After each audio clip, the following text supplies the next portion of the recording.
we specialize in cancer services, mainly in the head and neck cancer, and it's probably one of the largest head and neck cancer hospital in Australia.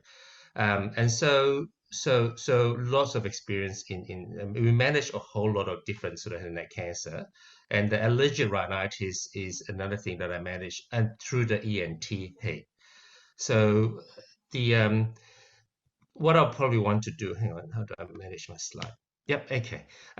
So for this presentation, I did take a lot of pictures from the internet rather than from my own patient, mainly from consent purposes.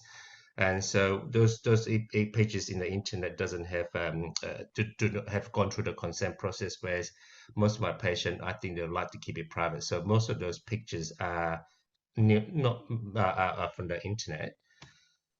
And so the first part of this topic is head and neck cancer. So 我们先讲那个耳颈癌的东西先。So the question is, what is head and neck cancer? Now, head and neck cancer is not one disease. It's a whole bunch of different disease. So for example, if you look at the one on the left, this is a cancer of the head and neck, but it is mainly arising because around the teeth, and this is what we call the alveolar cancer. And the one in the middle is another cancer on the tongue. It's another form of head and neck cancer. This is one of the tongue cancer. Jing, do you want to sort of translate at this point? Yeah, sure, that'll be great. Thank you so much, Doctor. Sorry, do you want me to? Okay, so I will start from the very beginning, from introduction. Okay, yeah, sorry, yeah. To this page. Okay. 那大家好，那今天给大家来进行这个演讲的医生呢，就是罗医生。罗医生呢是一个耳鼻喉科医生。那在澳大利亚呢，如果你在澳大利亚接受过正式的这个耳鼻喉科的这个培训之后呢，他们在接受完培训之后呢，可以选择自己的这个一个就业方向。所以罗医生在耳鼻喉科下面，他选择的一个就业方向呢，就是他选择的一个他的这个专业领域的方向呢，就是头颈癌。那他就职于Crystal Brain Lifehouse， 这是澳大利亚一个非常非常大的这个研究头颈癌的这个医院，所以他在这个医院里面也有过非常非常多的这个经历，有见过有治疗过非常非常多这个头颈癌病的这个医生。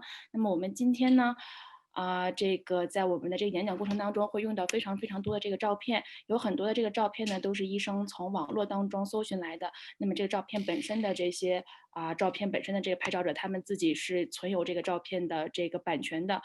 那我们现在正式的来进入我们今天这个课程。大家可以看到，就是图片上，就是医生给大家放的这个 PPT 上面这个图片。首先，我们来讲述一下什么是头颈癌。头颈癌呢，并不是单纯的一种疾病，头颈癌呢是非常非常多种的这个疾病。大家可以看一下这个图片，第一张图片，大家可以看到这个人呢是牙齿这部分出了问题，这也是头颈癌的这个一种，但是它的发病区域呢在牙齿的这个部位。然后另外大家可以看一下第二张照片，第二张照片呢，这个发病部位呢是在舌头，它的舌头发生了病变，这也是头颈癌的这个一种，但是我们把它称之为舌癌。And here, if you look at what this picture is, this is a large tonsil. Now, this is another type of head and neck cancer. And the reason we want to highlight a different type is that the way we treat them are very, very different.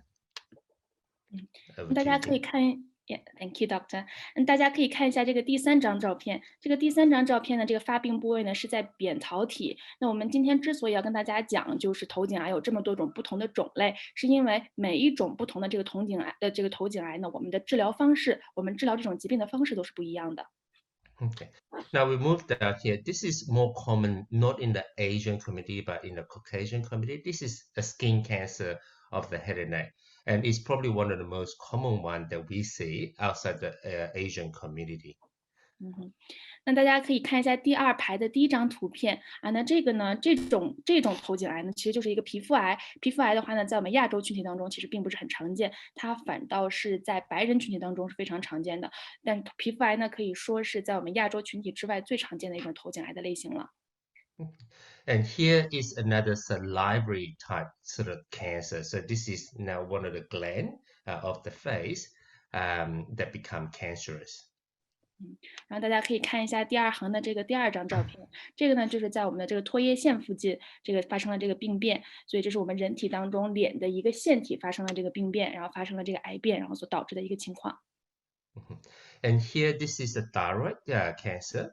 And right here, right at the last picture, this is a nasopharyngeal cancer. Now, this is probably a lot more relevant to this group because this is a very specifically an Asian type cancer. 然后大家可以再看一下后面这2张照片，那尤其是最后2张照片，就是2行当中的最后2张照片，这个是鼻癌，那这个可能是对于我们亚洲群体来讲，跟我们的这个生活比较息息相关的一种头颈癌的形式。Okay, so just for the purpose of this talk, to make it sort of streamlined, I'm going to touch on mouth cancer, skin cancer, just briefly, a throat cancer, and also nasopharyngeal cancer. 那我们今天的这个讲座的这个主要的我们今天讲座的这个主要的话题呢，会集中在这4个不同的这个癌症形式上面。第一个呢就是口腔癌，第二个呢就是我们会简单的跟大家介绍一下皮肤癌，然后就是喉癌以及鼻咽癌。Okay, so just to give you a sense of where head and neck cancer. So this is a statistics from the Australian Bureau of Statistics. So head and neck cancer in Australian population is not very common. So if you look at how common it is, the most common is breast cancer and head and neck cancer in the in the 20s. And in terms of cause of death, it is not as common as well. Lung cancer is the biggest cause of death in Australia, and head and neck cancer is in the 10th. 那首先呢，我们可以来看一组这个数据，这个是呢我们针对澳大利亚人的一个统计数据。大家如果从这个数据当中看的话呢，我们可以发现，其实头颈癌在澳大利亚并不是一个非常常见的这个疾病，而在澳大利亚导致各种死亡原因的疾病当中呢，头颈癌也并不是排在很前面的这个部分。大家可以看一下，第一张图呢就是讲哪一些疾病在澳大利亚是比较常见，哪些疾病的发病率在澳大利亚比较高。那排名第一的话呢，其实是乳腺癌，对吧？它基本上它是会有2万个这个病例。那头颈癌呢，可能是排在稍微靠后点的位置。然后我们再看一下这个导致死亡原因当中的这个疾病，也就是第2张图，我们可以看到像肺癌是排名比较靠前的。你像头颈癌的话，可能只能排到10名左右的位置。However, if you look at the statistics on Asian country, the head and neck cancer or the oral cancer is quite big. So this is one of the statistics on Taiwan, for which I spent some time there. They are number 6 cause of how common the cancer is, and the 5th cause of death in that country. 那我们前面看的那组数据呢是澳大利亚的数据，下面这些图上面的这个数据呢就是台湾的数据，也就是我们这个亚洲的这个数据。那医生自己也在台湾待过一段时间，然后我们可以通过这个数据当中看出来，其实在亚洲地区的话，头颈癌包括口腔癌在亚洲是非常非常常见的。我们可以根据这2张图片当中看出来，这个就是头颈癌的这个发病率在亚洲呢是排名第6的，然后致死率呢在亚洲呢是排到第5的。So if you look at the nasopharyngeal, so that was a mouth cancer. Nasopharyngeal, again, if you're from Southeast Asia or Asian country, is very, very common, whereas in Australia is again not as common. 那我们可以看一下这个最新的这张图片。那这张图片呢，就是向我们显示了这个鼻咽癌它的这个发病率的情况。我们可以看到，如果你是来自于东南亚地区，那么这个发病率是非常非常高的。其实就是第一栏就是东南亚，发病率是非常高的。但是如果你是来自澳大利亚，对吧？就是澳大利亚的话，发病率其实并不是很高。So what it means is that for this audience, most of us probably migrated from those Asian country in. So we do carry that risk that is somewhere between Asian country and Australia. 那对于我们今天这个讲座的听众来讲，大家可能大部分都是从这个亚洲或者是东南亚地区移民过来的。那所以我们这些人，我们这些听众身上可能就带有一些这个风险因素。So let's go through what we want to say. So we start with the mouth cancer. And what I would like to do is that to bring you through what is a typical presentation, typical treatment journey for each of the patients. It's sort of a generalized feel. So it might not be applied to specific cases that either your family or someone of you know apply, but it's a sort of what the general journey is for most of the patient. 那首先呢，我们先来讲一下这个口腔癌。那我们在介绍这个癌症的时候呢，我们会带大家就是过一下一个典型的癌症病人他的这样子的旅程是什么样子。这是一个非常非常概括化、非常非常笼统化的一个介绍。那可能跟每一个具体的这个癌症患者的情况不一样，但是出于我们今天这个讲座的目的，我们会跟大家大致的去介绍一下一个典型的癌症病人他的一个经历会是什么样子的。Okay. So a typical oral cancer, someone that smokes, and it could be one packet a day. Someone who drinks alcohol, one even two standard drink a day on a regular basis, that put in the higher risk of the cancer.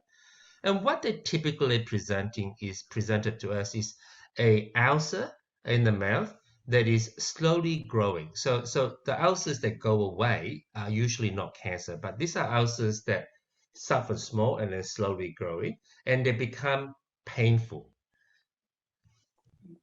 那首先就是，如果你是吸烟的人群的话，你可能每天只吸1包烟，又或者是您平时呢有喝酒，哪怕只是一天喝2个标准杯的这个酒，那这样子的行为呢，都会使您处在一个比较大的高风险当中，使您比别人更加的容易却患癌症。然后另外，如果是癌症的话，我们会有什么样子的这个表现呢？比较常见的一种表现呢，就是您会在嘴巴里面起一个小的这种溃疡，这个溃疡呢会慢慢的长大。如果您的那些溃疡只是起了，然后之后又消失了，那这可能并不是一个癌症的症状。但是如果您起了溃疡，一个小溃疡慢慢的变大，而且开始导致疼痛的话，那么这就可能是一个癌症的这个症状。Okay. And if you leave them long enough, some patients actually had this ulcer for 3-6 months before they came to us. And about 20% of them sometimes have a lump that come up to the neck. And most of these lumps are so very different to infective lump. This lump they generally started small and slowly get bigger. They are hard and they are not painful. 然后呢，这个口腔溃疡这种情况呢，可能会持续非常非常久。有很多病人他们在去看医生之前，可能这口腔溃疡在嘴巴里面已经长了3个月或者是6个月了。那么还有20%的病人呢，他们会在脖子上面起一个这个肿块。那这个肿块呢，一般开始也是比较小的，然后呢会慢慢的变大，而且比较硬，而且无痛。你不会因为这个肿块感到疼痛。So what do we do in this setting? So when after we take a history and examine the patient, if we suspect that this is a cancer, we will take a biopsy. So a biopsy means that if we can see an ulcer in the mouth, we'll put some local anesthetic, and then we'll take a small specimen and send it for pathology examination, so that we can prove cancer. Most of this process can be done under local anesthetic, and the process of sending to the pathology and getting the answer back takes about 3 to 4 working days. 如果当我们检查了这个病人的这个医疗病情当我们对这个病人做了一些检查，然后我们看过这个病人的这个病史之后，如果作为医生我们怀疑这个病人他可能会有癌症的话呢，那下一步我们要做的事情呢，就是对这个病人进行一个活体切片检查。就比如说我们让他张开嘴，然后我们在这边呢进行一个局部的麻醉，从他的这个嘴里面取出一些样本，然后送去做病理检查。然后呢，病理检查的结果可能就会向我们证实，这个人他确实患有癌症，或者这个人他没有癌症。那一般情况下，这些活体切片检查，我们在进行检查的时候呢，只需要做局部麻醉就可以了。然后呢，这个病理检查一般情况下是需要3到4个工作日才可以完成的。And sometimes if we see a little lump in the neck and we're not quite sure what it is, we might organize an ultrasound guided Fna. So with the ultrasound, a needle goes into the middle of the lump, and we then take a small sample and send it off again for examination. 那有的时候呢，如果病人呢他们在脖子上面会长一个肿块，而我们又不太确定这个肿块到底是什么的时候呢，我们会去安排病人去做一个由超声波指导的这样子的一个检查。我们会使用超声波，然后定位到这个肿块的中间部分，从中间部分取出来一个样本，然后送去做病理检查。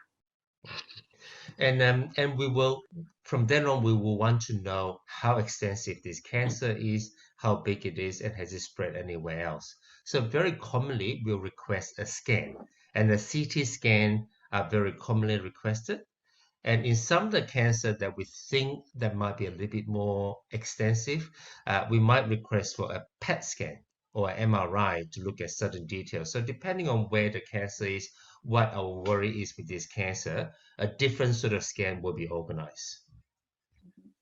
那当我们确定了这个当我们确定了这个癌症之后，我们可能想要知道这个癌症它的这个入侵性到底有多少，这个癌症它到底有这个肿瘤到底有多大，然后这个癌症有没有扩散到你身体的其他部位。我们为了了解这样子的信息，我们还会去安排其他的这个检查，会去安排一些其他的扫描。一般情况下比较常见的我们安排的扫描呢，就是直接的 CT 扫描。但是如果我们认为这个癌症它是入侵性非常强的，那我们可能会去安排其他的这个扫描，比如说核磁共振扫描。所以呢，取决于你这个癌症的部位以及我们对您这个癌症的这个关心和担忧，那我们会安排不同种这个扫描。Okay, so once we approve the cancer, then we need to treat the cancer. And for a oral cancer or mouth cancer, it is commonly that we will need to remove the cancer in the mouth with surgery.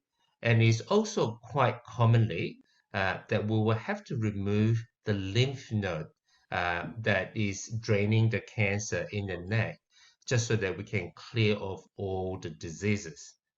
Now, it's very a lot of time when we remove something in the mouth, we created a hole that is very relatively big. So that hole needs to be repaired. And commonly, we'll take some sort of transplanted skin from the hand or from the thigh or from the lower leg if we need some bone. And we will then transplant that into the mouth and connect all the vessels so that the area can recover well. 那当我们证实了这个病人呢确实患有癌症之后呢，我们就需要对这个病人采取一定的这个治疗。一般情况下，针对口腔癌症的话，那我们就是需要把这个癌症给切除掉。那我们不仅是需要切除这个癌症部位，有的时候我们还会切除跟癌症部位相连的这个颈部淋巴。那当我们把这个淋巴取出之后呢，一般情况下，您的这个淋巴部分就会有一个大孔，那我们就需要去修复这个孔。那在我们修复切除淋巴之后，遗留下来的这个孔的时候呢，我们是需要使用这个皮肤移植的。那我们可能是会从病人的手，或者是病人的大腿，或者是病人的这个小腿，如果我们需要一些骨头的话，会从病人的这些部位当中取出来一些皮肤，然后移植到那个有孔的这个地方。那这样子的话呢，我们可以让移植的这个皮肤跟周围的血管连接起来，可以帮助病人更快的恢复。I might just to make sure that I didn't get my message wrong. So most of the time, this repair for the transplant is for the oral hole, not so much the neck hole. So if I was to remove the cancer from the mouth, generally there's a hole in the mouth. Yeah. 那这边我们再跟大家稍稍具体的讲一点，我们刚才说的那个皮肤移植，就是从手从大腿从腿部移植的这个皮肤，我们一般情况下呢是用来修复口腔癌。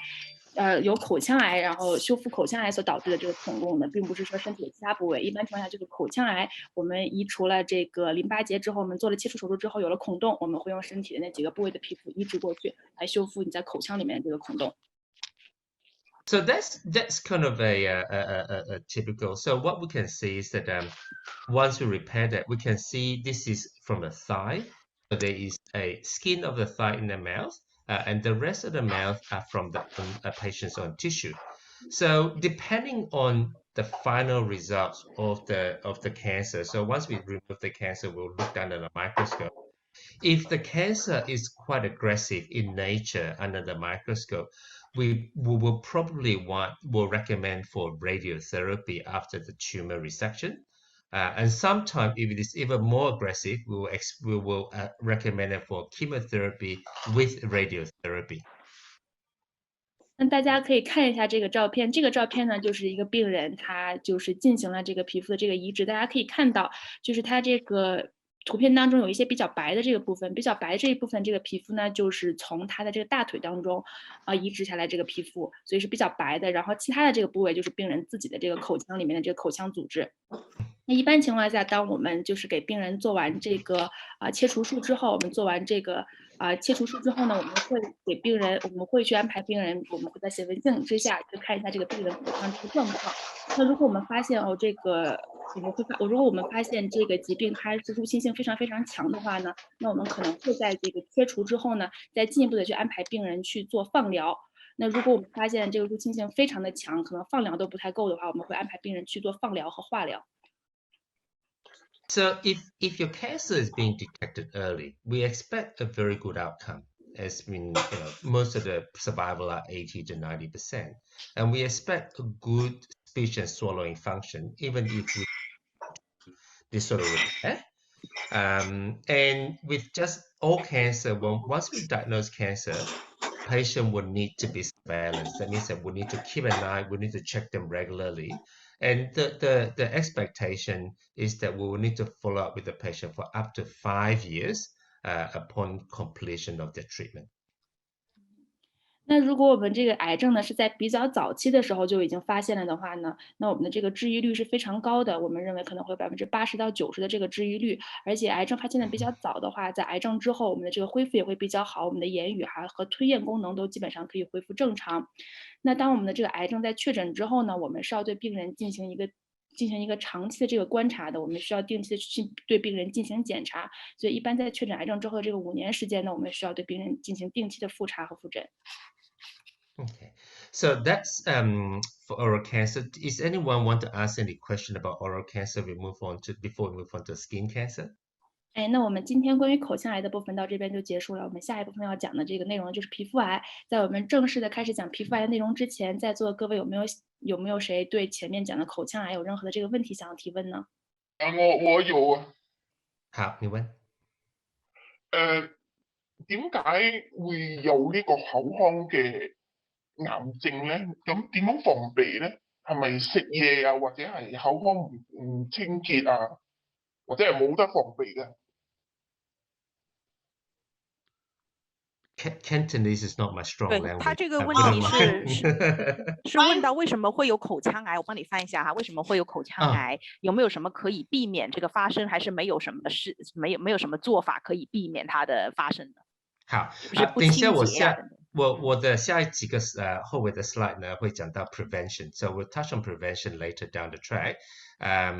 So maybe what I'll do, I'll carry on, and then we'll stop at the prevention part. So I'm touching on that a bit later. Right. Second question, that you say we take the other part skin to repair the cancer part. So if the skin it doesn't work, because my mom is cancer, the oral cancer as well. So she take the breast skin to repair her neck, and then the doctor told if the skin doesn't work, that means it's cold or not hot. So it's not warm. So you need to take out again. So that you mentioned the thumb, you take the other skin to repair the thumb, and then if the skin doesn't work, so how about? Yeah. So there are many places we can take the skin now, depending on the shape and the size and what sort of requirement we need. If it doesn't work, we generally have to take another skin. So there are options of taking it from the hand, which is one of the common one, taking it from maybe the arm, taking it from the groin area, the thigh area, or sometimes around the abdominal area or the back area. So we need to find, so it's a very defined skin where there's a vessels that goes with it, and the vessels need to be the reach from the mouth down to the neck. And we then spend a lot of time then connecting up the vessels. So if it doesn't work, the patient will generally need to go back to operating theater for us to explore them to make it work. Or if it really doesn't work, we will have to take the second skin from somewhere. Or else your function, if the function might not be good, and the healing is going to be bad. Why did this why the will happen？为什么会发生这个不合适的那个皮肤，就是放下去它不合适，它不会不合适，是它的血管。我们因为这个血管是 microsurgery， 是所以 microsurgery 呢，我们一般上我们把那血管接起来的时候，这血管的这个 size 是大概1到2厘米， so 1 to 2 millimeter size. So the stitches we use is about the hair-like, and everything is done under microscope. So if you think about it, if it's such a small vessels when you join them together, if someone who's a smoker, they have a lot of plaque in the vessels, the plaque might break off. Or someone that has got clotting problem, or there's infection around it, or there's a swelling or a blood clot around where the vessels and clean the vessels. So there are many reasons why it might not work. So most of the time for me, or at least at the Chris Brown Lifehouse, when we do this sort of surgery, we admit the patient to intensive care unit for 2 days so that the nurses can monitor the flap every hours. Now, as a surgeon, if the flap run into trouble, any time of the day, we will go in there, we will get the patient back to theater. OK， 那个麻烦你让我们翻译一下好吗？因为可能大家不是很知道。太快了。就是前面有几个问题，第一个问题就是说，就是如果说一个病人就是做了植皮手术，他取了一块皮肤，然后他知道了，比如说他的口腔或者脖子的那个我们切除过癌症，然后留有孔洞的这个地方，如果这片皮肤不合适怎么办？或者是说医生是怎么样选取我们从哪儿取一块皮肤，然后移植到那个部位的？所以医生的这个答案就是呢，这是要取决于我们可能要弥补的那个孔洞，它的大小有多大，它的形状是什么样子的，以及我们在移植过程当中有什么具体的这个要求。所以我们可以从身体的很多部位，就是这个取皮肤，然后移植到我们需要补的那个孔洞上面。一些比较常见的可以取移植皮肤的这个部位，就比如说是手啊，或者是胳膊，或者是我们的这个骨沟的这个部位，或者是大腿，然后我们的这个腹部，甚至我们的这个背部都可以。而且因为我们的这个口还有我们的这个颈这个附近呢是有非常非常多的这个血管的，所以当我们在进行皮肤移植的时候，我们还要非常非常小心的把这附近的这个血管给连接好。那么如果在移植完之后呢，我们发现说这些血管或者这部分的这个功能它并没有达到很好的话，那我们需要去医院做检查，那医生可能会进行一些修复，或者是说医生就是觉得，或者是说如果修复也没有办法达成比较好的这个功能的运作的话呢，可能我们就需要考虑我们再找另外一块皮肤，然后再进行一次移植。然后另外就是就是刚才这个听众有问到说，就是为什么会移植的这个皮肤它就是为什么皮肤移植了之后呢，可能会不适应那个地方的，就是为什么会没有办法运作？那医生有讲，因为就是我们的这个口腔啊，包括我们的这个颈部的这个附近有非常非常多的这种小的这种血管。其实我们在进行手术的时候进行的都是一些非常小的那种微型手术，因为它们血管的直径其实非常非常的小，大概就是1厘米，就是1毫米几毫米的样子，非常非常的这个小。所以我们所有的这个手术都是需要通过显微镜然后来进行的。那我们可以想象一下，如果一个病人他是一个烟民，他会吸烟，那么在血管本来就很窄的这个情况下，他的血管里面可能会有一些吸烟，由于吸烟而残留下来的一些菌斑等等的，或者是说这个人他的这个血管里面有一些血块，那这样子的情况都会导致这个手术变得极度的这个复杂和困难。所以在医生所工作的这样子一个这个医院里面呢，他们一般对于进行这种皮肤移植手术的这个病人呢，他们都需要病人在手术之后留院观察2天的时间，所以护士呢会非常仔细的去观察他们的这个血流情况。那么一旦有任何的异常发生呢，医生就会及时赶到去对他们进行一些复查，或者是如果有必要的话，需要把他们再带回手术室里面再去进行一个手术。Okay. What I might do, I might carry on with the talk, and I'll cover the skin and the next component first before I have another sort of question time. So for the skin cancer, very commonly there are people that's got a lot of sunlight. So they're farmers, or in Australia, lots of people like to sunbaking.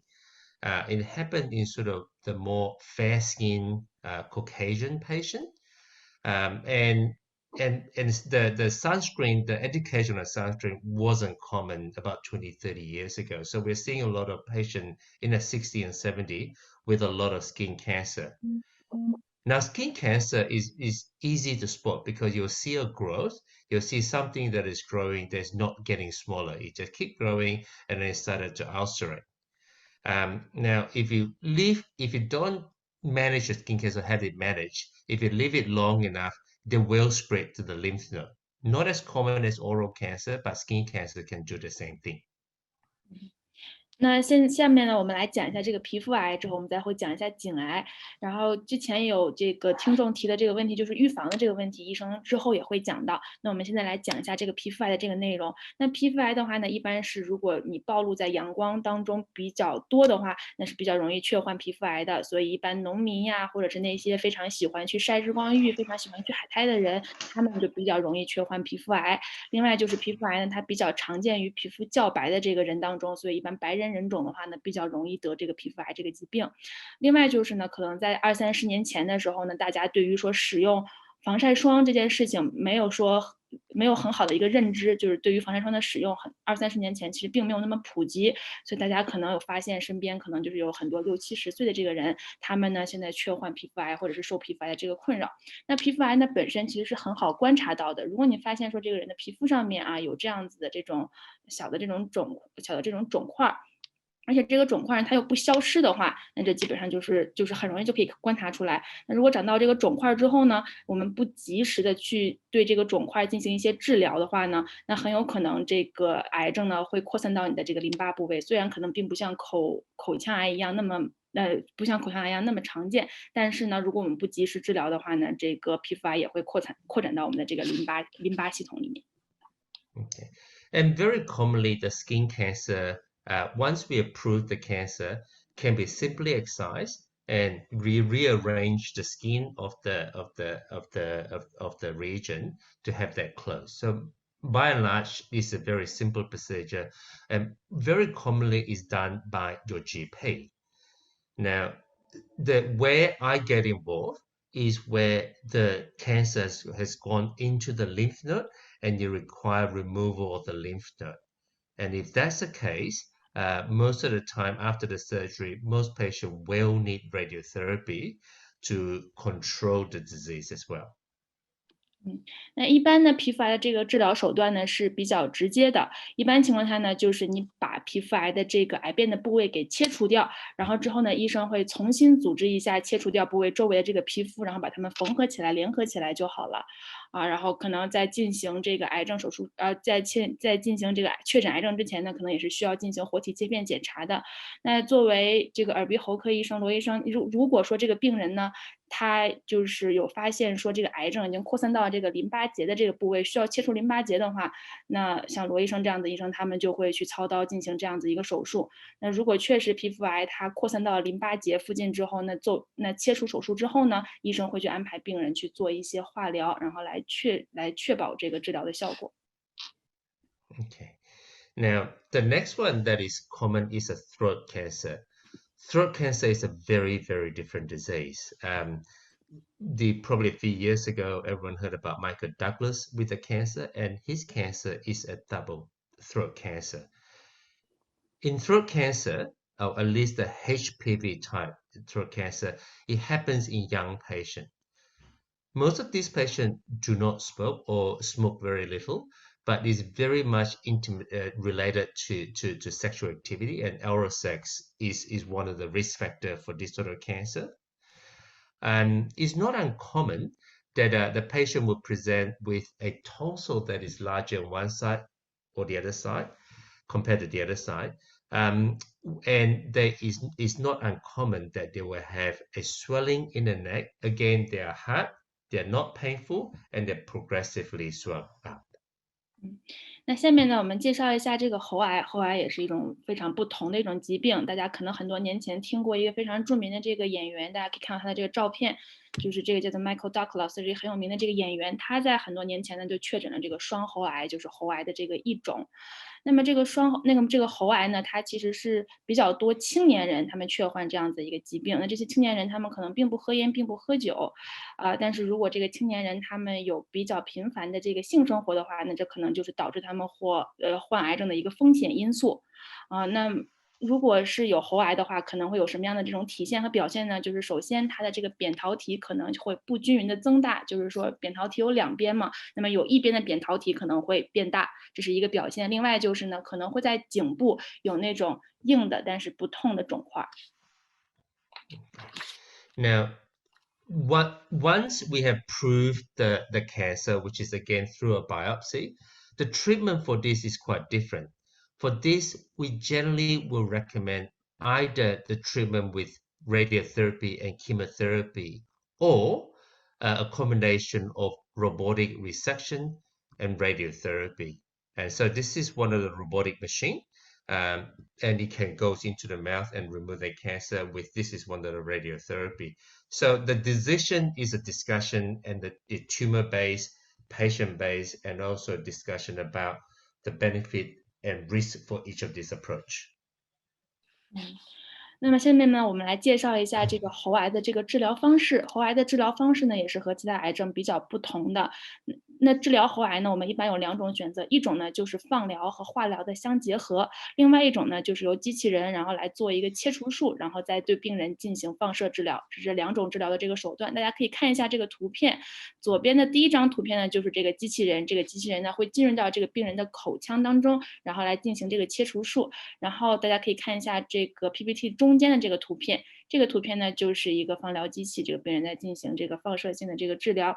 所以我们具体是采用哪一种治疗方式呢，也是需要进行讨论的。所以我们要讨论一下这个肿瘤的情况，我们要跟病人进行一下讨论，以及我们要思考一下各种各样不同的治疗方式给病人带来的这个好处和病人带来的利弊，所以是因人而异的。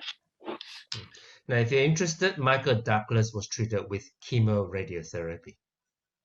那就是我们前面讲的那个很有名的这个美国影星 Michael Douglas， 他之前的这个双喉癌确诊之后，他采取的治疗方式呢，就是放疗和化疗相结合，就是我们这个上面写的第1种治疗方式。Okay. Now, let's move on to the next one, which is nasopharyngeal cancer.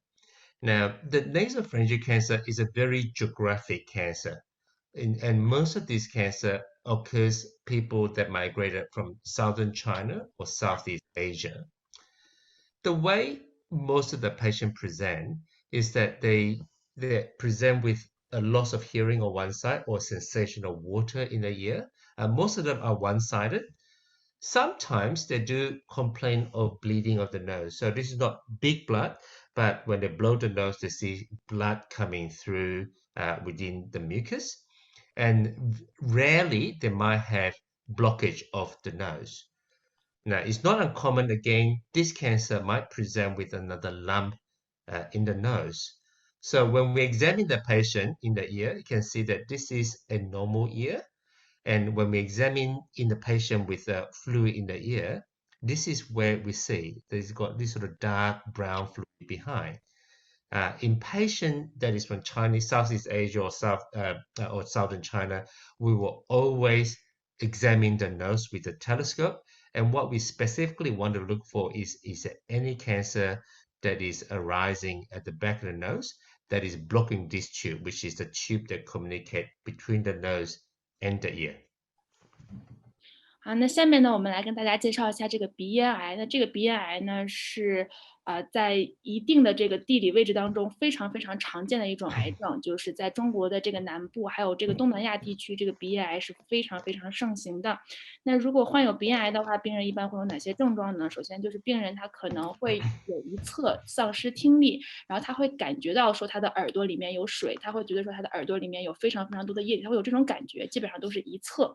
然后有的时候他们还会流鼻血，这种流鼻血并不是说血不停的流，而是可能有的时候你就是撸鼻涕，你擤鼻涕的时候，你会发现说有一些血块，或者是发现在你的这个鼻涕擤出来的粘液里面呢混有一些血丝。那有些时候可能你会感觉到说鼻子不通气，或者是你会感觉到颈部有那些很硬但是又不痛的这种肿胀，这种是比较罕见的。然后大家可以看一下这几张图，就是图片里面，就是这个 PPT 里面的前2张图片，这就是一个正常人的这个鼻腔和一个确患鼻咽癌病人的这个鼻腔。左边的话是一个正常的鼻腔，然后右边的话呢是鼻咽癌病人的一个鼻腔。我们可以看到鼻咽癌病人他的这个鼻腔就是里面有非常非常多那种褐色包裹的这样子的类似于说液体一样的东西。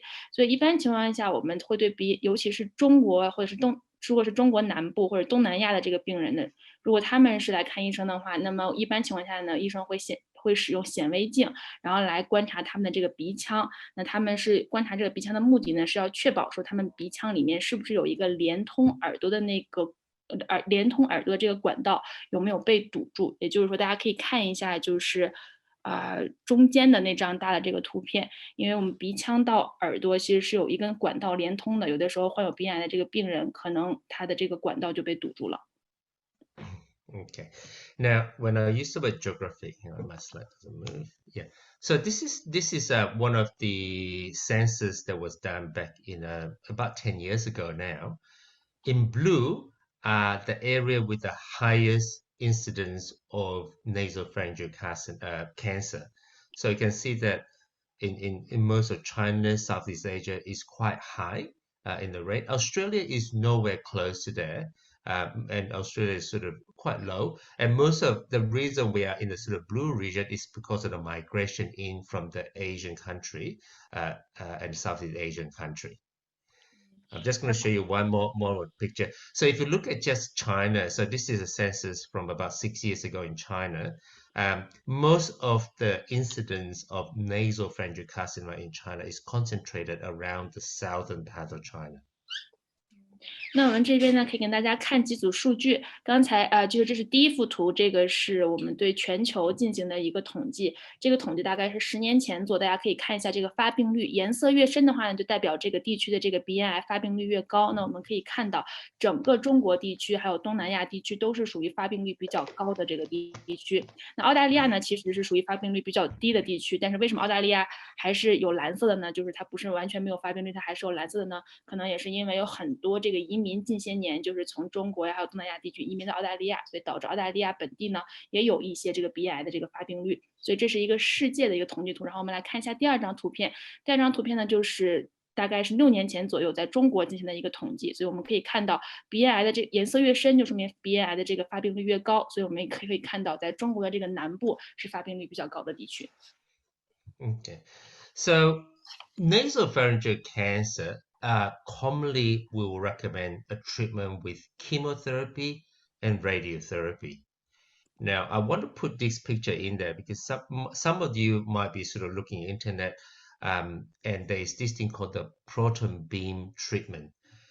Proton beam treatment is a very specific treatment to treat a recurrent cancer for the nasopharyngeal cancer. At the moment, if a patient needed a proton beam treatment, we will have to send them out to overseas to treat.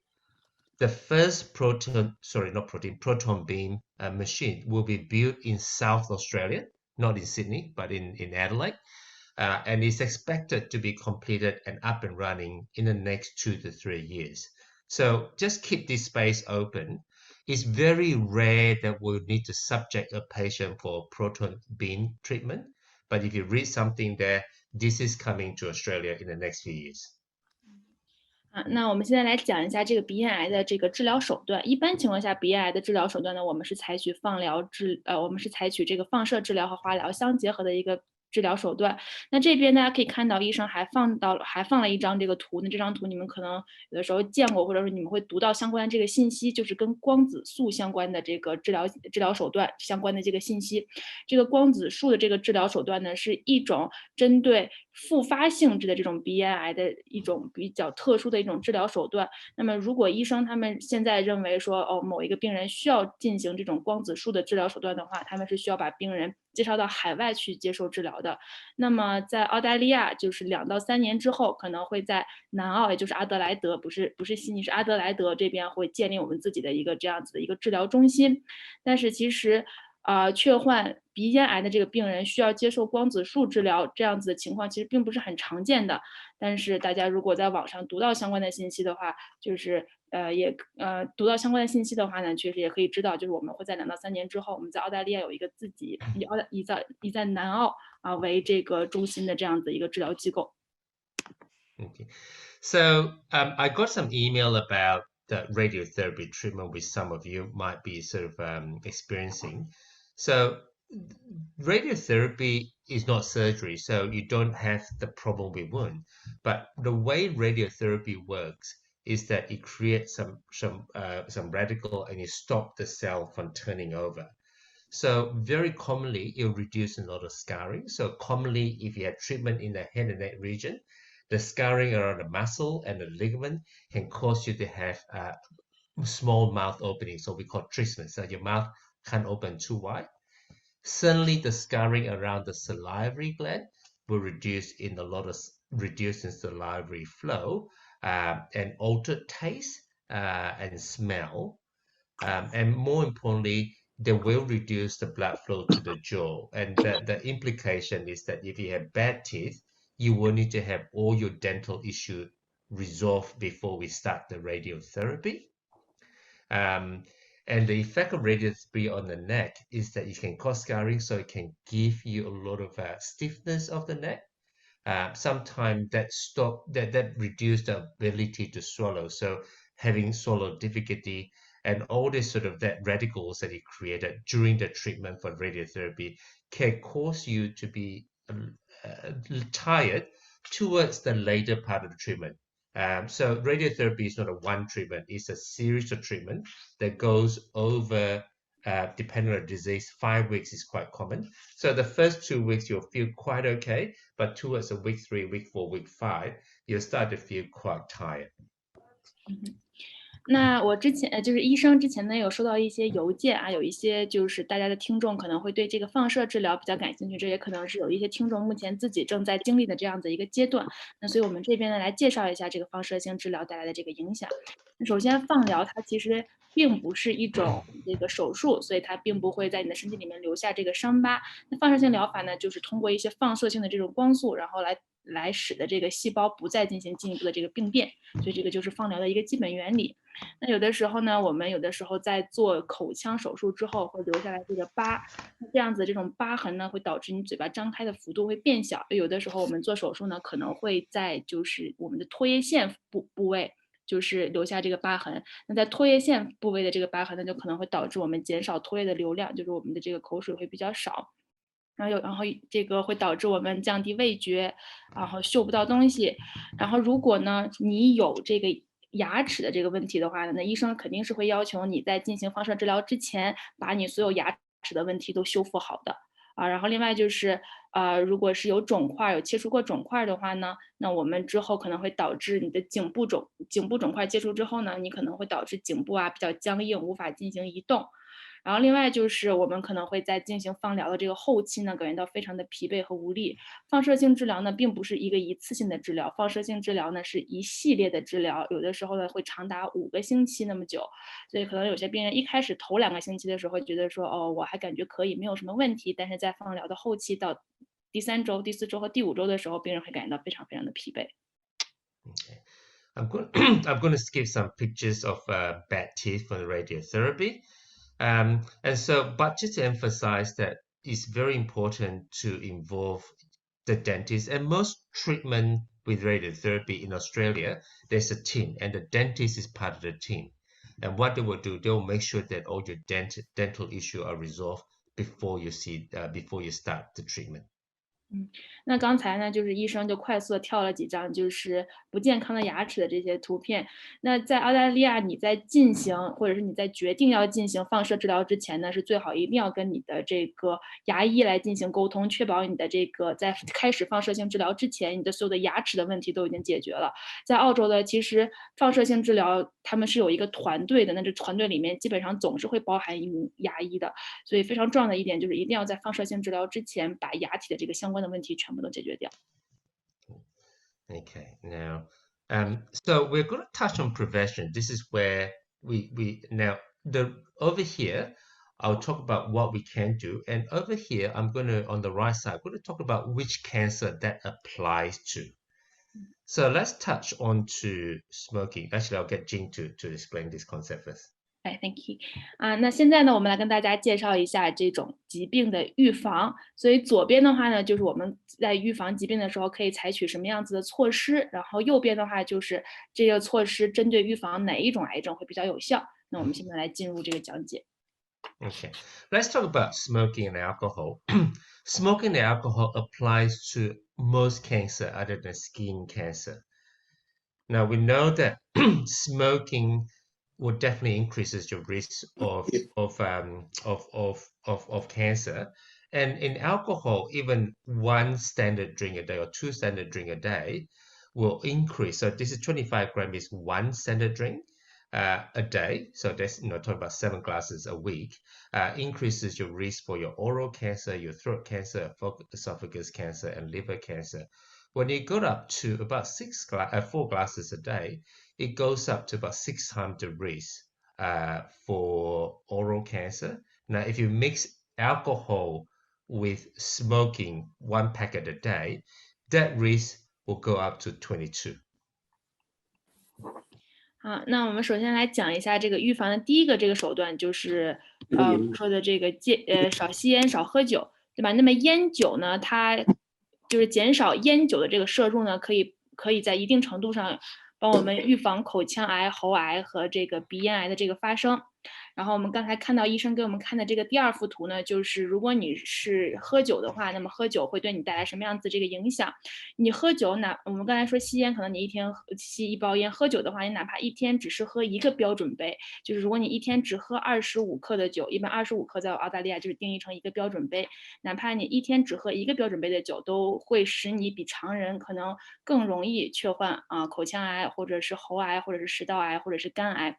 那我们可以看一下，你一天喝1个标准杯，就是第一行的数据，你患这些癌症的这种数据是1.75啊、1.38、1.51、1.17。那我们可以往后看第3竖行，如果你一天喝100克的这个酒，100克的话，可能就相当于说是4个标准杯的酒，那么你确患相关这个癌症的概率就是翻了番，马上就会变成6点几，就翻了好几倍。那如果你不仅喝酒，你还抽烟的话，那么你确患口腔癌的这个概率就会达到22%。所以烟和酒是患病的一个非常大的一个风险因素。Okay. Now, the next thing is dental hygiene. So about your teeth. Now, that is very much applicable to oral cancer or mouth cancer. Now, we are very lucky in Australia that our health fund allows us to have 2 dental checkup a year. And we should all take advantage of that because a constant infected teeth with either a bad gum disease or infected teeth that is rotten and sitting there will over time predispose you to have an oral cancer. 然后下一点的预防措施呢，就是口腔卫生。如果我们可以保持一个比较好的口腔卫生的话，那我们可能就可以减少我们口腔癌症这个发生的这个频率。所以口腔卫生这个是和我们口腔癌直接相关的。那我们应该感觉到很幸运，就是在澳大利亚，我们的这个健康保险可以允许我们每年去做2次口腔的这个检查。那我们大家每一个人都应该是充分利用这2次的这个机会，然后对我们的口腔进行一个检查。因为如果我们的这个口腔就是有长期的这个发炎，或者是有长期的问题，比如说我们有牙床的问题等等的，如果我们有长期这样子的口腔问题的话，可能就是一个征兆，说明我们可能有口腔相关的这个疾病。Okay. And the next one is bitter nut. I put in bracket because bitter nut, we don't see them in Australia, which is very grateful. But when I was spending my time in Taiwan, it's almost in every single street. Now, bitter nut, if you chew bitter nut, it's almost certain that you will develop oral cancer. 那下面一点呢，就是我们这边讲的嚼槟榔。那这个呢，医生还把它画了一个括号括了起来，就是因为我们在澳大利亚的话，我们是没有槟榔的，所以这也是算是一个很值得庆幸的事情。但是医生之前在台湾的时候呢，他看到就是槟榔到处都是。那如果你是一个经常嚼槟榔的人的话，那基本上我们可以100%确定，你一定是会在一定什么阶段，然后会发现你的口腔里面有一些问题的。Now, the next one is Hpv vaccination. Now, this is applied to that throat cancer, the virally driven throat cancer, which is the one that we spoke about for Michael Douglas. Now, again, we're very lucky in Australia because the Hpv vaccination was invented in Queensland, and we are the first country that introduced Gardasil for our kids. So when Gardasil was introduced, it is for preventing a cervical cancer, but the later part of the data also shows that it has protective effect for oral or the throat type cancer. And so in Australia, it is recommended that all the kids, when they hit adolescent or 12, 13 years old, they will have a Gardasil vaccination, which is provided free from the government. 然后另外呢，我们可以看一下下一个的这个手段呢，预防癌症的这个手段就是我们进行 HPV 疫苗的这个接种。那 HPV 的疫苗接种的话呢，可以非常有效的呢防止这个喉癌，这是针对喉癌的一种非常有效的这种预防手段。尤其是是由这个病毒产生的这个喉癌，那这种疫苗是非常有效的，就像是我们前面讲的那个美国的那个叫做 Michael Douglas 影星一样，他就是得的这个喉癌就是由病毒引发的这个喉癌。那 HPV 呢，它是在澳大利亚昆士兰研发的，所以我们可以说是非常非常幸运的，就是我们澳大利亚成为了就是第一个为孩子然后可以大面积的这个接种疫苗的这个国家。那一开始的时候，我们这边研发的这种疫苗呢，我们一开始的目的只是为了要预防宫颈癌，但是根据我们进一步的这个医学的这个调查、医学的研究，我们发现不仅可以预防宫颈癌，还可以有效的预防一些口腔癌症和这个喉癌。那在澳大利亚呢，所有的小孩子一般12到13岁的时候，我们都是强烈建议他们一定要接种宫颈癌的。那在澳大利亚呢，接种 在澳大利亚呢接种 HPV 疫苗也是完全免费的，是由政府来出资的。Okay. Now, most of my audience today are adult. The adult will not recommended to have the HPV vaccination unless you have a risk factor. We talked about oral sex and LGBT type, and there will be that maybe an indication for that.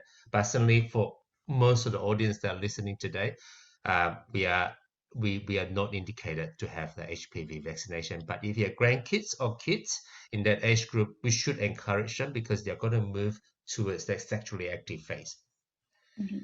那我们在座的这个听众，大家可能就是已经不是青少年了，已经不是儿童了。那对于在座大家的这个各位的话呢，我们并不是会强烈的去建议你们去接种所谓的这个 HPV 疫苗。但是如果你们认为你们身上有一些风险因素的话，比如说我们之前讲过的，如果是口交或者你是性少数群体的话，那么我们可能会建议您去接种疫苗。但是大家在座的各位可能会有孩子、有孙子呀，或者成孙子，他们现在你们的这个后代可能现在是处于这个青少年这个阶段，那我们就是非常非常建议他们去接种疫苗，因为他们慢慢的会经历过一个性活跃的这个阶段，所以他们这种疫苗的话是可以从中获得非常非常多的好处的。Okay. Now, the next thing is sun exposure or sunscreen application. Now, it is common in Australia that we see a lot of skin cancer on someone who are fair skin.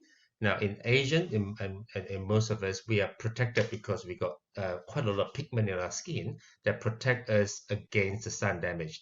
Nevertheless, if you're going to have a lot of sun exposure, especially if your grandkids or kids need to have a lot of sun exposure, sunscreen prevention is very important, and this is a lot more applicable when they are younger.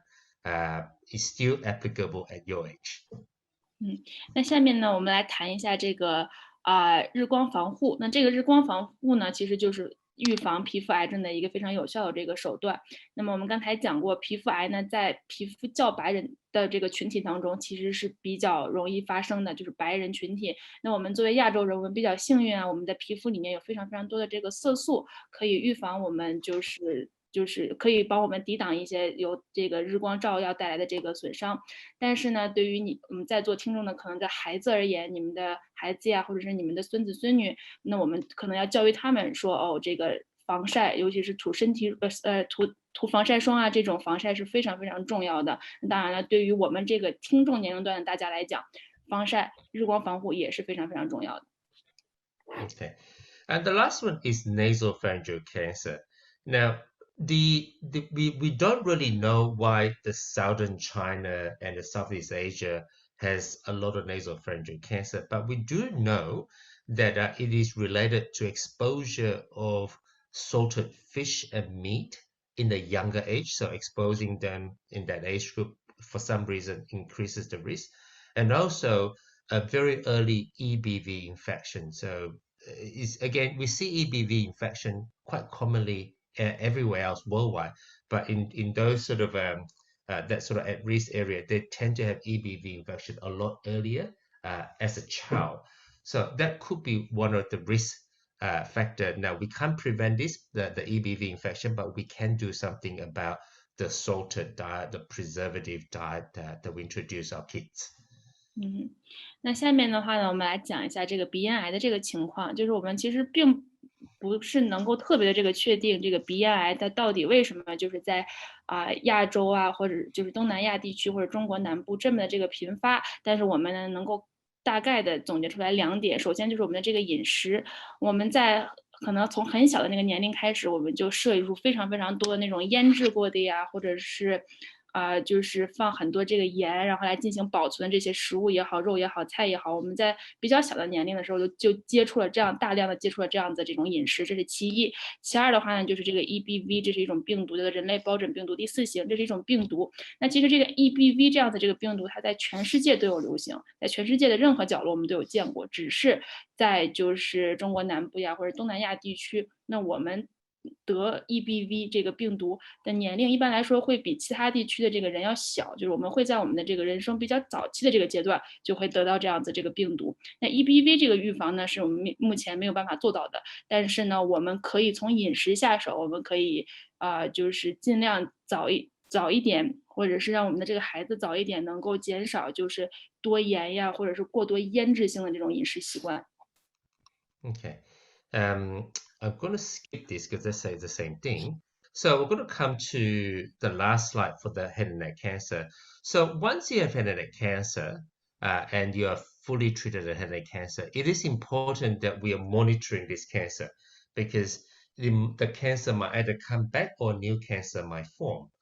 So it's very common that in the first 2 years, you will be expected to visit your oncologist every 2 to 3 months for surveillance. Now, surveillance, depending on what sort of cancer, for the nose or the throat or the mouth cancer, will involve us checking the entire nose, mouth, and throat area with a little telescope.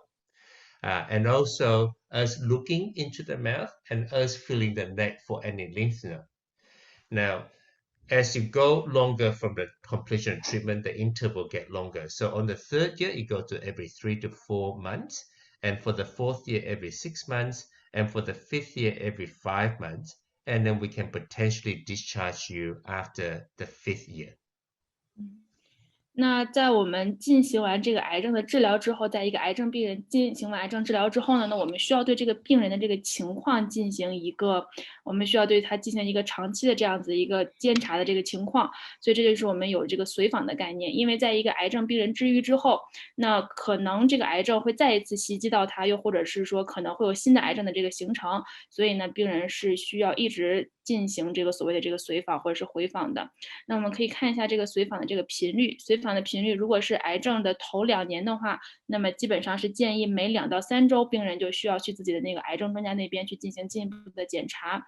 如果是确患比如说鼻癌呀或者是口腔癌症、喉癌这一些部位的这个癌症的病人的话，那么我们检查的时候呢，我们就需要拿一个显微镜对整个口腔、鼻腔或者是喉部进行一个非常非常仔细的这个检查。那随着就是这个时间的这个推移，我们每一次检查我们这个干预时期呢，它的有效期就会越来越长。那么头2年的话，我们是每2到3个月进行一次检查。那么第3年的话开始呢，就可以每3到4个月，然后去找癌症专家去找癌症肿瘤专家进行一次检查。那么第4年的时候呢，就只需要每半年去进行一次检查。然后第5年的时候呢，就是1年进行一次复查。然后等到医生认为这个病人完全没有任何问题，医生认为可以就是不再对这个病人进行检查之后呢，我们就不再需要再去找医生进行所谓的这个随访了。And then depending on what sort of cancer, type of cancer, we might choose to do a PET scan, which is this sort of image that gives you different colored scan, or a CT scan, or an MRI at various time point. Again, this is very much depending on what cancer you have, what stage of cancer you have, and how you were treated. 那可能根据就是不同的这个癌症，就是根据不同的这个癌症的这个情况呢，医生也会去建议病人去进行一些 PET 扫描，或者是 CT 扫描，或者是核磁共振扫描。根据病人确患的癌症类型的不同，根据病人所处的这个癌症的这个早期晚期这样子的不同，以及根据提供的治疗方法的不同呢，医生会给出来相应的这个建议。Okay, so that's the concluded the part of the head and neck cancer of this morning. Maybe we'll take some question and answer a few things before we move on to the allergic rhinitis. 那这就是我们今天早上关于这个头颈癌的主要内容了。我们这边可以给大家一些就是提问题的这个时间呢，我们进行完这个问答之后，我们接下来呢可以进行这个过敏性鼻炎的这个相关的这个知识。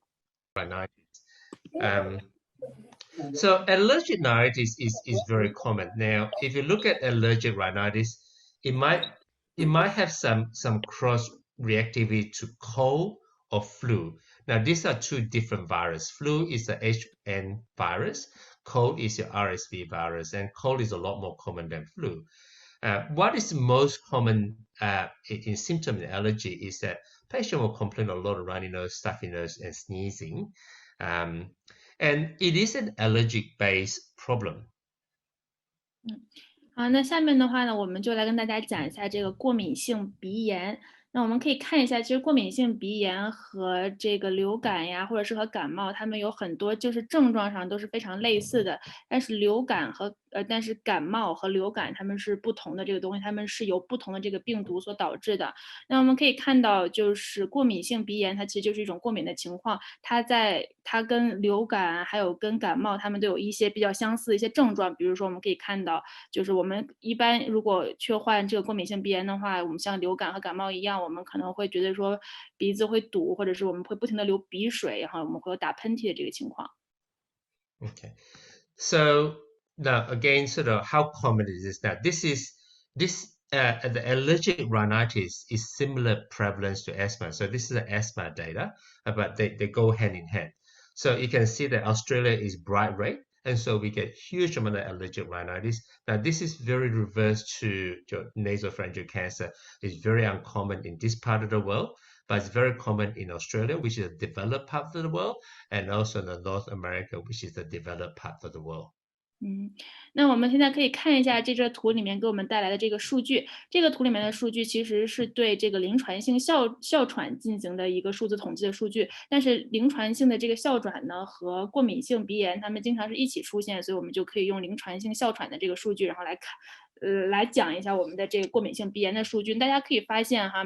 就是在红色的这个部位呢，就是说明这个并发症会比较高。我们可以看到澳大利亚其实就是红色的，所以它的并发症呢，就是发病率是非常高的一个地区。澳大利亚是属于过敏性鼻炎发病率非常高的地区。那这个数据跟我们前面讲的那个鼻咽癌的这个数据就是正好相反的。那鼻咽癌的话呢，它可能比较常发于就是发展中国家，比如说中国、东南亚地区。但是这个过敏性鼻炎呢，过敏性鼻炎呢，它就比较常见于就是发达国家，比如说澳洲，或者我们可以看到美国也是红色的，北美地区也是红色的。So allergic rhinitis generally don't just affect the nose. Some people have itchy eye. Some people have itchy throat. Some people, when it's so blocked, when it's so inflamed and allergic, it'll block the tube to the ear and causes ear infection or reduced hearing, or if they block the nose so much so that they started to snore and mouth breathing, and this happened a lot in kids, or they started to block the sinus, giving sinusitis.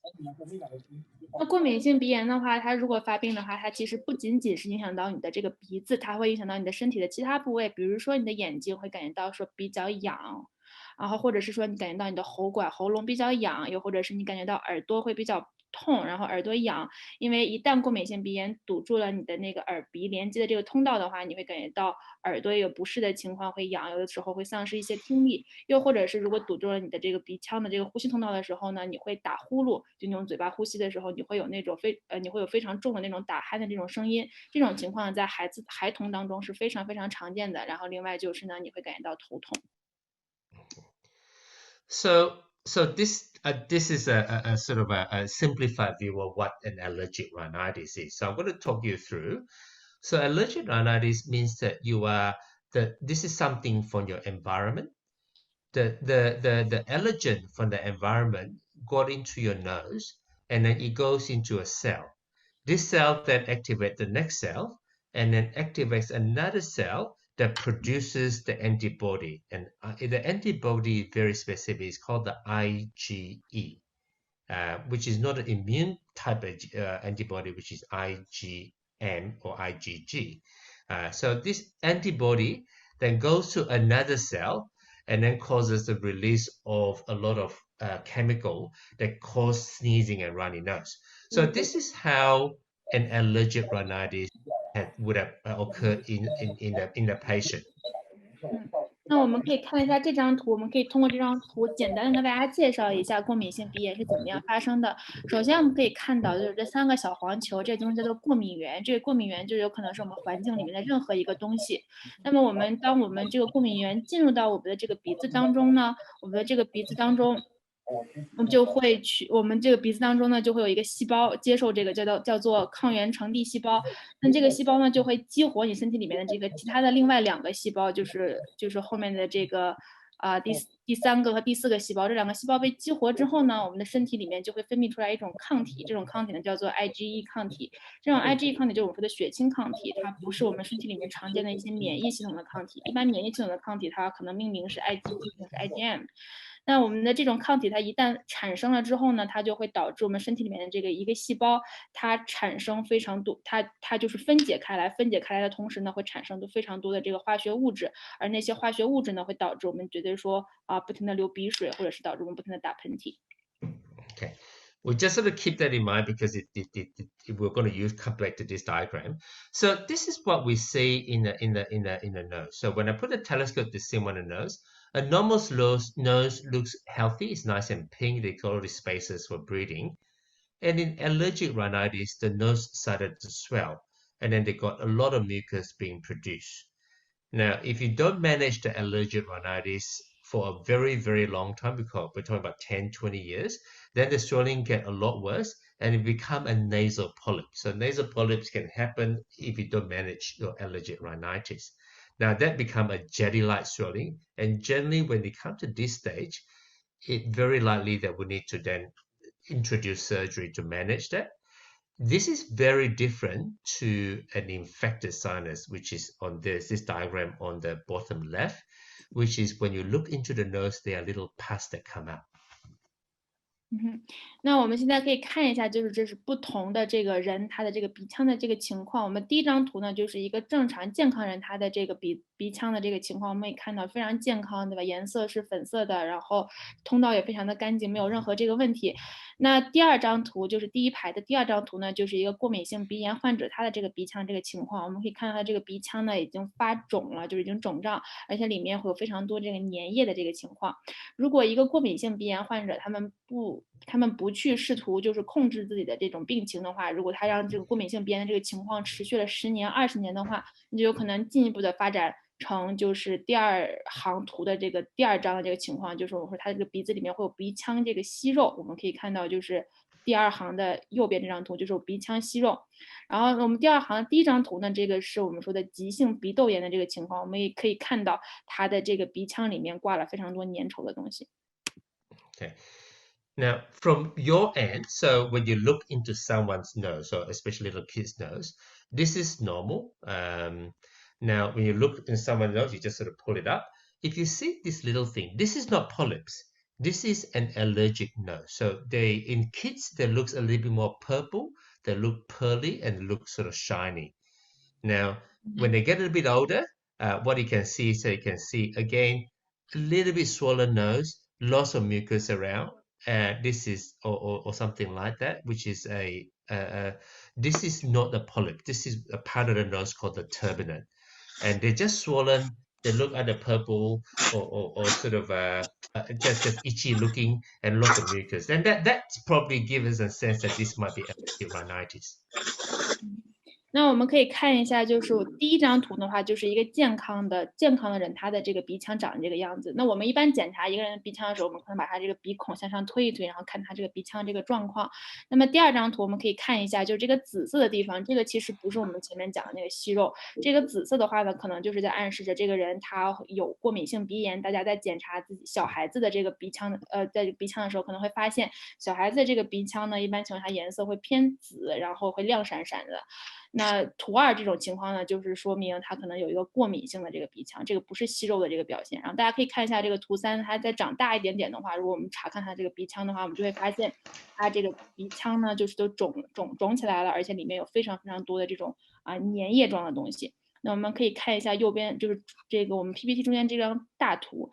这张大图的话，我们可以看出来，就是里面有非常多的粘液，然后同时有发肿，但这不是息肉，这是一个过敏性鼻腔的一个状态。Okay, so if you look at how common are these allergens, so if you look at this is the Australian population, about 30% of of the population has a dust mite allergy. About 10% of the population has a grass or pollen allergy, and about 5% has some sort of animal allergy, and about 5% of us has some sort of mole allergy. 那我们可以看一下这一页呢，告诉我们了一些比较常见的过敏源。那大概我们10%的人口呢都是有草花粉的这个过敏，30%的人口呢我们会对这个螨尘过敏，5%的人口呢会对野生动物的这个皮屑过敏，然后5%呢会对猫唾液这种过敏，然后还有5%的人可能会对这个霉菌过敏。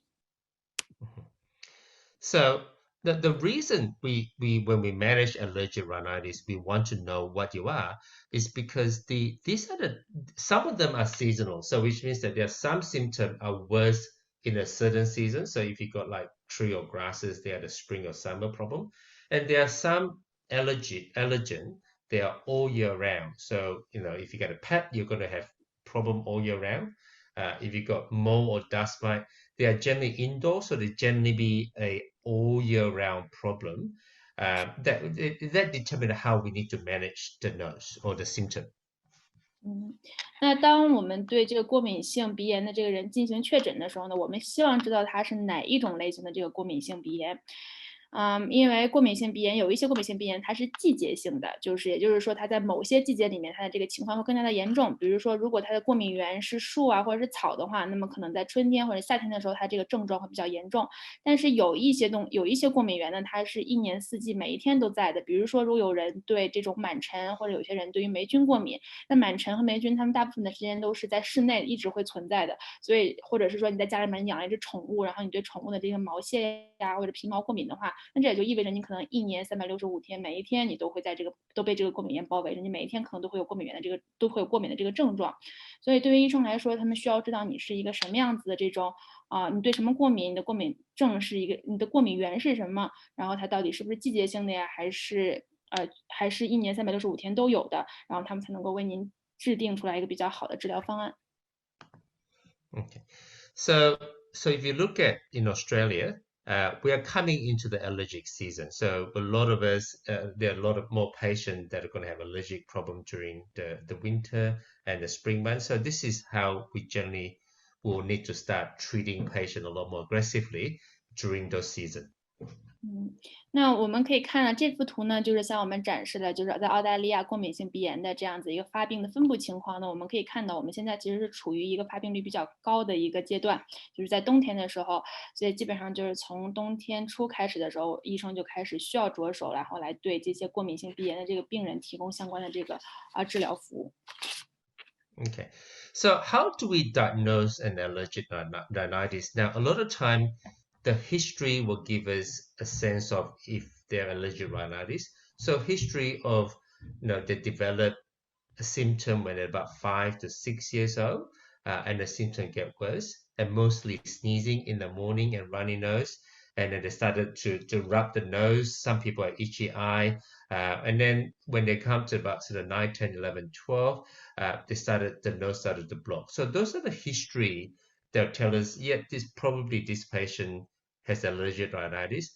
And then we then look into the nose, both by flicking it up and also telescope examination, just to confirm that there's no other explanation for the symptom. And then from then on, we then do tests to prove that. Now, the test can either be a blood test or a skin prick test. 那下面呢，我们来介绍一下怎么样去诊断一个过敏性鼻炎。那过敏性鼻炎的话，首先我们就要看一下这个病人的这个病史，或者病人的从小的一些一些情况，比如说有一个病人，如果他从5岁开始的时候呢，他就会有不停的这种打喷嚏的情况呀，或者是流鼻水很严重的这个情况，而且从5岁开始，他的眼睛就开始一直的很痒，然后慢慢的到9岁、10岁、11岁、12岁的话，他就发现他的鼻子慢慢的被堵住了。那么像这样子这种情况的话，我们了解了病人的这个病史之后，我们可能就会认为说，这个病人确实是有这个过敏性的鼻炎。那我们也会对这个病人进行进一步的这个检查，我们会看他的这个鼻子，然后我们会把一个显微镜放在他的这个鼻子里面进行进一步的这个检查，然后来确保他的这种病情只能够用过敏性鼻炎的这个情况来解释，就是对于他的这些病情并没有其他的合理的解释了。然后之后呢，我们还会做一个测试，来确认这个病人是不是有过敏性鼻炎。一般情况下，我们会做的测试有2个，一个就是常规的一个血检，另外一个就是我们会做一个皮肤点刺测试。Okay. Now the the skin prick test is essentially a serious needle being put onto the skin, and then you measure the swelling around the skin 48 hours after that. Or I prefer this test, which is the blood test. You don't need to do any preparation. You go up to I'll write you a form, and then you go up to the laboratory, and they take the blood test, and it gives us a sense of where and what the levels are. Now, I'm just going to go on to the next slide before I translate. The difference between these two tests, we're testing slightly different things. For a skin prick test, remember this little diagram we show, we're testing this part of the pathway, whereas the blood test, we're testing this.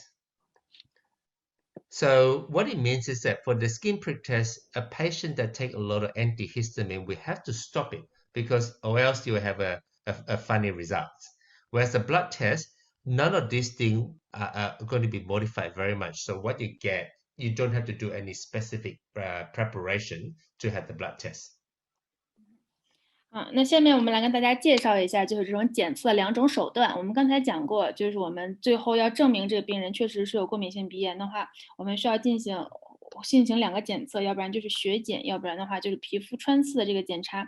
那首先这个皮刺这个检查呢，就是我们会向病人的这个身体里面注射很多个小针的这个试剂，然后我们要看这个48个小时之后，我们看这个注射针的这个部位它的这个肿胀程度如何，这个是一个皮刺测试的这样一个流程。那么如果是一个血检的话呢，我们就不需要做任何的这个检查了。血检的话就是医生给您开一个转介信，然后您去任何的这个血检中心呀，或者是实验室直接去做血检就可以了。所以通过这样的检查的话呢，可以让医生更好的去辨别出来你们就是这个病人他到底是对什么过敏，或者是什么性质的一个过敏。那血检和这个皮刺呢，它是2种非常非常不同的这个检查。大家还记得我们在前面简单的跟你们介绍了一下整个皮肤，就是这个整个过敏的这样的一个大体的一个循环。那我们可以看一下，如果我们做的是皮肤测试检查的话呢，那我们其实就是在整个过敏循环的最后一步来进行检查。如果我们做的是血检的话呢，我们其实是在产生抗体的那一部分对大家来进行检查。所以说我们如果是在最后一步，也就是说在这个细胞分解化学物质的那一步来对里面进行检查的话，比如说如果一个病人他这段时间在吃一些抗组胺剂，那么我们在对他进行检查的时候，可能检查他对组胺过敏不过敏的时候，结果就会有一些出入，就会不一样。但是如果是进行血检的话呢，其实是不需要进行任何的干预，不需要进行任何准备，可以直接去进行血检的。Okay. So I'm just going to run through what I normally do for the allergic rhinitis. And the first thing is that we wanted to reduce the exposure.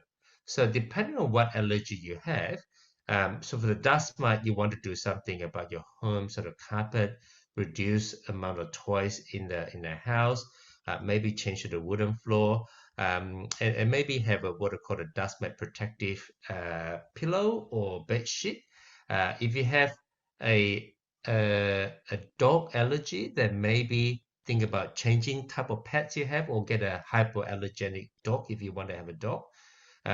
And if you have like a mold allergy, maybe don't have so many plants in your home because the mold do grow within the soil of the plant. Or if you have dust mite allergy, want to think about sort of washing your bed sheet on hot water regularly.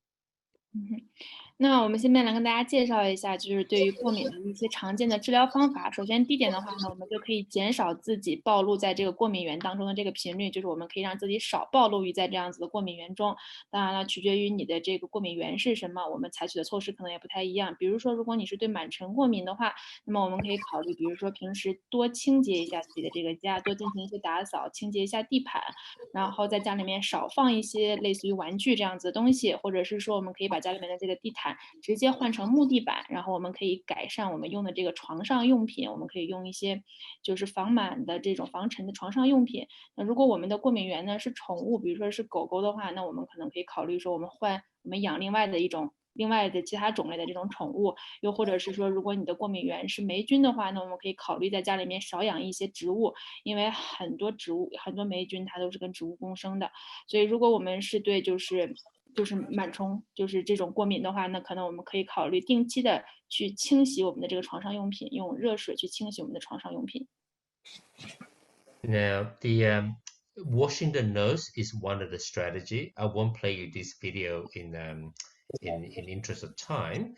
And the next one is, hang on, not going to do that. The next one is use the nasal steroid. Now, the steroid is very effective because it stops, remember the pathway we talk about, it actually stops the pathway of cycling through. So it's important that we will have a strategy using nasal steroid. Now, in the market, there are lots of different things in the market. Most of them require prescription, except for Nasonex and maybe Beclonase. Both of them, you can get it over the counter. And in a sort of a not a very severe case, I would encourage, I would transfer the care back to the patient to use those products so that they can manage it themselves. 那另外一种治疗这个过敏性鼻炎的手段呢，就是我们可以使用这个鼻类固醇。鼻类固醇呢是非常有效的治疗过敏性鼻炎的这个手段。大家还记得我们前面讲过这个过敏的这样子一个循环吧？如果你使用了鼻类固醇的话，我们可以直接阻断这个循环，所以它是非常有效的这个治疗手段。我们在市场上呢有非常多的这种鼻类固醇的产品，那大部分的鼻类固醇产品呢都是处方药，也就是需要医生开处方你才可以去买的。但是我们图片上面的这个第一个药，就是和最下面的这个就是最下面的这个第二个这个药，就是 NAX，还有这个 Vaccination，就是这两Vaccination，这两种药呢，它们是非处方药，所以就是你可以不需要医生的处方，直接去柜台里面购买的两种药物。所以医生的建议就是，当情况其实如果不是很复杂，就是你的过敏性鼻炎不是很严重的话，其实可以自己就尝试用这样子的药物，然后来管理自己的这个病情。Sometimes you can use antihistamine, either orally or through the spray version, to control a specific symptom. So the symptom that you can control is sneezing and runny nose. 然后另外呢，就是我们还可以使用这个抗组胺药物。这抗组胺药物有些呢是可以口服的，有些是喷剂形式的，就是鼻腔喷剂形式的。我们可以用这两种药物的这个结合来有效的抑制特定的一些病状。就是如果说你是有这个流鼻水情况非常非常的严重，然后你打喷嚏情况非常非常的严重的话，那我们可以通过口服这个抗组胺药，或者是使用抗组胺药这个鼻孔喷雾，然后来有效抑制这两种病情。Okay. Now, I do see quite a lot of patients that uses nasal congestion. They are good or very, very short period of time. So these are the ones that patient come with a nose that is very blocked. They use that, they spray, and now suddenly the nose open up. Now, this sort of medication, usually you don't want to use more than 1 week in a row. So sometimes for a certain thing, I'll say, look, just do that to get you through, but we need to then treat the allergy very aggressively just so that we can stop the rely on this medication. And therefore, I would use this only very sparingly. 然后下面一种治疗手段呢，就是这个鼻腔这个疏通剂，就这也是一种药物，鼻腔疏通的这个药物。有些病人会说这个鼻腔疏通药物非常非常的这个有用，对吧？他们比如说有天晚上完全就是鼻子不能够呼吸，但是使了这样子的这种药物之后，第二天的话鼻子就通掉了。这个药的药效也是非常强的，所以一般医生的建议就是你使用这样子鼻腔疏通药物的话呢，最好不要超过1周的时间。就是如果我们有非常严重的情况的话，我们可以使用这种鼻腔疏通的这个药物，帮我们先暂时的度过这个非常困难的情况。但是之后呢，医生还是建议需要采取一些治疗的这个手段，然后来帮我们从根本上抑制住我们的这个鼻炎，或者是说可以减少我们对这种鼻腔疏通药物的这个依赖性。 Now, a lot of you probably heard of something called the immunotherapy. Immunotherapy is a strategy that we could use and it will be managed by the immunologist, where we can change the way your body reacts to a certain allergen. So that can be either given through a drop under the tongue on the daily basis, or injection into the skin on the monthly basis, or if you only have one specific allergy of a dust mite, there's a new tablet that can be used that can be easy. Immunotherapy is good. It addresses a few symptoms, the symptom of itchy eye, itchy nose, runny nose, or sneezing quite well, but immunotherapy probably doesn't address the blockages symptom as well.